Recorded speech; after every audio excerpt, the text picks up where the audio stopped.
estamos comunicados con el doctor Quiroga, miembro de la Asociación Civil. ¿Cómo estás? Hola, ¿qué tal? Buenas tardes. ¿Qué tal, Eduardo? ¿Cómo estás? Muchas gracias por atendernos. Un placer. Bueno, Eduardo, ustedes hicieron esta presentación.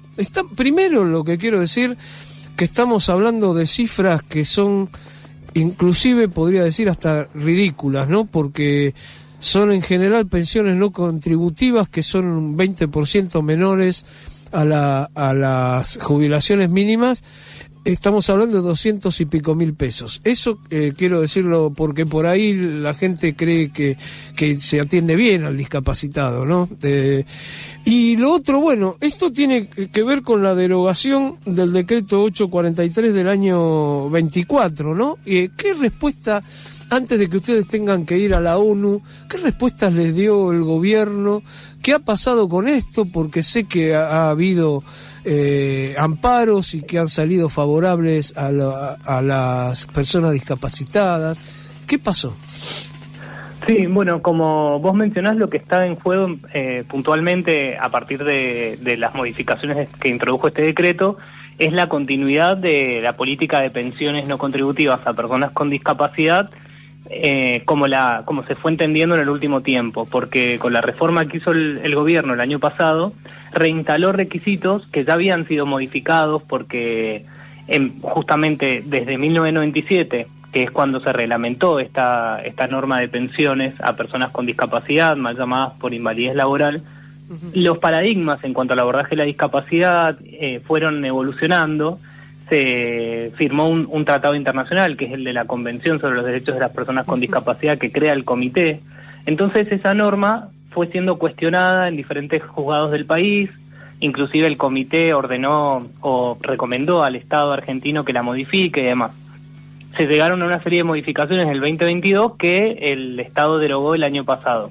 Y en definitiva, como vos mencionabas, estamos hablando de una prestación que es fundamental para las personas, más allá de su escaso monto, sí, que representa el 70% de una jubilación mínima, hoy ronda los 207 mil pesos aproximadamente, y que está en juego desde el año pasado porque se volvió a un criterio restrictivo en cuanto a su otorgamiento. Entonces muchas personas que todavía no accedieron a la pensión no van a poder acceder.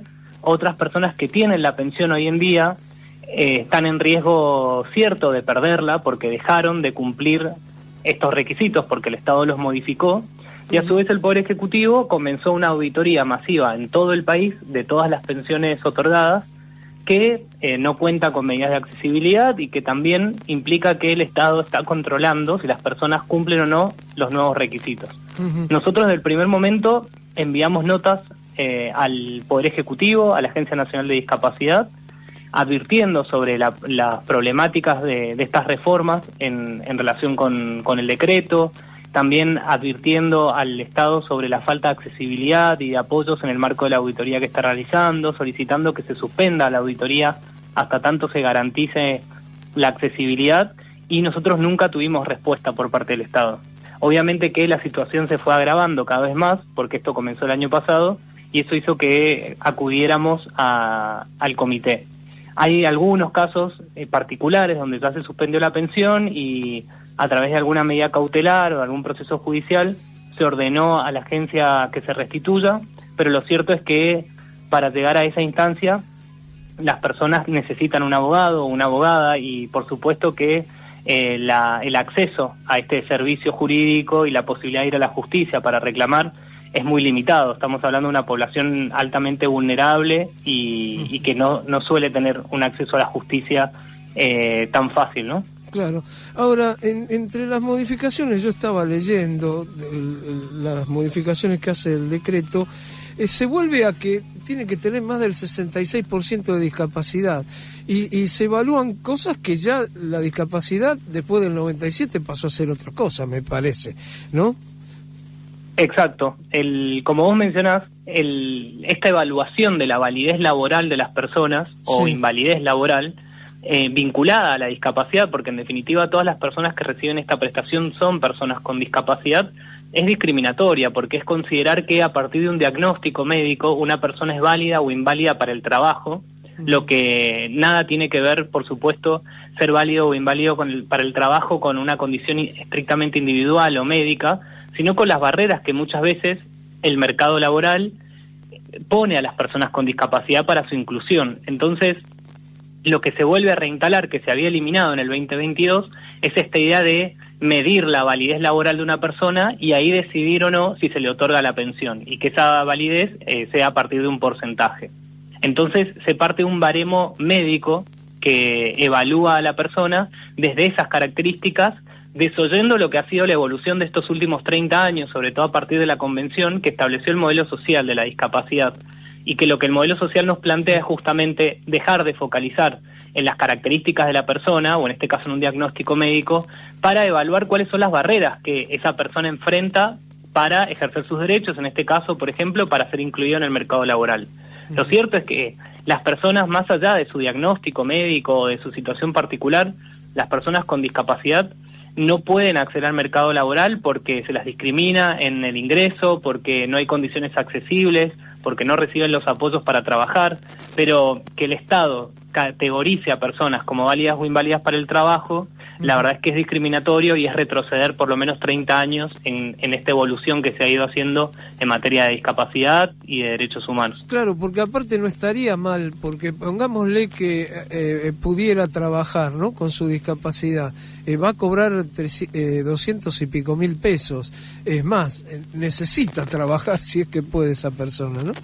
Y dice que no, que aquel que trabaja directamente no la cobra. Eso por lo menos está en el decreto, ¿no? Exactamente, como vos mencionás, en el 2022 está, junto con la eliminación, en el 2023, perdón, junto con la eliminación del porcentaje de discapacidad, también se hizo compatible el cobro de la pensión con el trabajo, bajo el entendimiento de que las personas con discapacidad, en definitiva, requieren este ingreso extra porque enfrentan también gastos más onerosos que el resto de las personas, claro, y que en general, aparte, acceden a empleos de baja remuneración. Claro. Entonces, hay lo que se conoce como costos asociados a la discapacidad y que el Estado debe compensar. Por ejemplo, una persona con discapacidad que quiere pagar un seguro de salud o una obra social o una prepaga va a tener un gasto más oneroso que una persona sin discapacidad. Por otro lado, una persona con discapacidad también tiene gastos específicos. Sí. Si no puede utilizar el transporte público porque este no es accesible, va a tener que gastar también en un transporte accesible o en determinadas terapias o en la adecuación comunicativa. Es decir, tiene gastos más onerosos que el resto de la sociedad y que el Estado debe compensar. De alguna manera, recibir el ingreso de la pensión ayuda a compensar esos gastos y, por supuesto, eso no debería ser un impedimento para que puedan acceder a un trabajo que ya de por sí es una tarea difícil para las personas con discapacidad, acceder a un trabajo y aparte de una buena remuneración. Sí, Eduardo, antes de sacar esto, hubo una fuerte campaña con que se daban muchas de estas pensiones a gente que no tenía ningún problema de discapacidad. Ustedes como asociación, porque evidentemente debe haber ocurrido, el tema es la dimensión, se hablaba como que la mayoría que recibía pensiones por discapacidad no era discapacitado. ¿Ustedes tienen algún registro de eso? ¿Han podido comprobar qué es lo que pasó realmente con eso? Porque si no, bueno, evidentemente si alguien la recibió mal, pero con los parámetros legales es una cosa. Ahora, si alguien la recibió mal con parámetros ilegales es otra, ¿no? Exacto. Nosotros, cuando el Estado, el Poder Ejecutivo, sobre todo, diferentes funcionarios empezaron a hacer mención de esto, de que había pensiones mal otorgadas, hicimos un pedido de acceso a la información pública para conocer cuáles eran los resultados de esa auditoría inicial que ellos habían hecho, porque en su momento, cuando se empezó a difundir esta noticia de que habían identificado muchas pensiones que habían sido otorgadas de manera ilegal o de fraude, nosotros hicimos un pedido y lo cierto es que no nos respondieron, no acreditaron esta situación que ellos mismos habían denunciado de alguna manera públicamente. Incluso hay un caso muy conocido que fue el de la difusión de una radiografía de un perro que se utilizó para de alguna manera argumentar o probar que las pensiones eran mal otorgadas, cuando en realidad esa pensión nunca fue otorgada.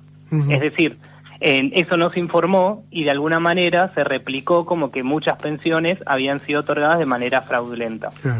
Lo que nosotros observamos es que el Estado, por supuesto que tiene todas las posibilidades, inclusive la obligación de auditar que las prestaciones que otorga se hagan de acuerdo a la ley.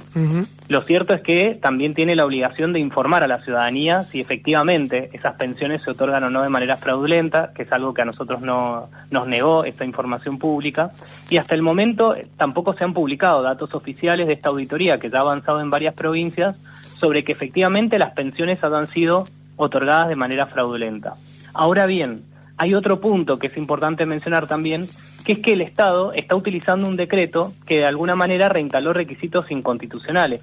Entonces es probable que si el Estado evalúa de acuerdo a unos requisitos que son contrarios a la Convención y violatorios de derechos de las personas con discapacidad, pueda decir que hay muchas pensiones otorgadas de manera fraudulenta o incumpliendo los requisitos. Pero lo cierto es que el Estado en realidad modificó unos requisitos y que esos requisitos están mal. Entonces, tenemos dos cuestiones ahí para analizar.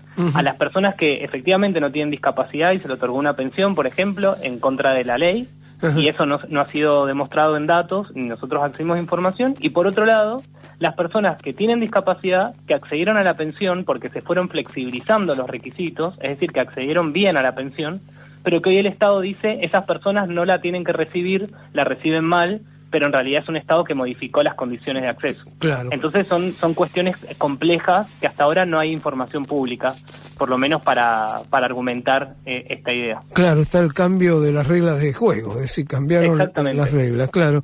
Ahora, Eduardo, ¿ustedes qué esperan del Comité de la ONU? ¿Qué esperan que le haga una intimación al gobierno? ¿Qué es lo que esperan? Sí, a partir de la presentación que nosotros hicimos, la verdad es que el comité lo que podría realizar es solicitar información al Estado en primer lugar para que el Estado de alguna manera rinda cuentas de lo que las organizaciones estamos denunciando y además hacerle ciertas recomendaciones, que es lo que nosotros le pedimos, que de alguna manera fortalezcan el reclamo que las personas con discapacidad y las organizaciones estamos haciendo a nivel local. Esto tiene que ver con que el comité le pide información sobre estas auditorías, sobre cómo las está realizando, también que el comité le recomiende al Estado, lo exhorte a derogar el decreto que modificó los requisitos y también que lo intime a adoptar políticas públicas que garanticen la protección social de las personas con discapacidad. Es importante mencionar que el comité realiza evaluaciones periódicas a los estados y en el caso de Argentina ya realizó 2 evaluaciones y que en las 2 evaluaciones ya le recomendó al Estado modificar su normativa en materia de pensiones. A partir de ello, en el 2023 se modificó la normativa tratando de adecuarla un poco a la Convención con algunas deudas que habían quedado pendientes incluso, pero bueno, ahora eso se volvió atrás, entonces nosotros le informamos al comité que están incumpliéndose las recomendaciones que el organismo hizo hace ya 2 años. Eduardo, no sé si hay algo que no te pregunté que querés agregar. Bueno, en principio, informar a todas las personas que te escuchan que desde ASIS elaboramos una serie de documentos, sobre todo a quienes sean personas con discapacidad o familiares de personas con discapacidad y que están siendo citados a esta auditoría, para que puedan informarse sobre el proceso de la auditoría, para que accedan a determinadas notas que reclamo, modelos para presentar ante la Agencia Nacional de Discapacidad por si enfrentan algún inconveniente, y las pueden encontrar, esta guía la pueden encontrar en la página de ASIG, que es asig.org.ar, y me parece que es importante que la población con discapacidad, sus familiares, apoyos, sepan de esto. Y por último, que también frente a casos de suspensiones de pensiones, actualizamos algunas herramientas jurídicas que contiene una web que es de ASIS, que se llama discapacidadderechos.org.ar, donde van a poder encontrar amparos, modelos para profesionales, abogados u organizaciones que asesoren a personas con discapacidad para que les pueda servir en su tarea de acompañarlas y defender las pensiones en la justicia. Me dijiste discapacidad y derechos... Sí, discapacidadderechos.org.ar. Ahí van a ingresar, hay una serie de prestaciones sobre las que encuentran información y en la en la cajita de pensión no contributiva van a poder acceder a diferentes modelos de reclamo y amparos modelo. Bueno, muchas gracias, Eduardo, te agradezco mucho por la comunicación, ¿eh? Un placer y gracias por el tiempo.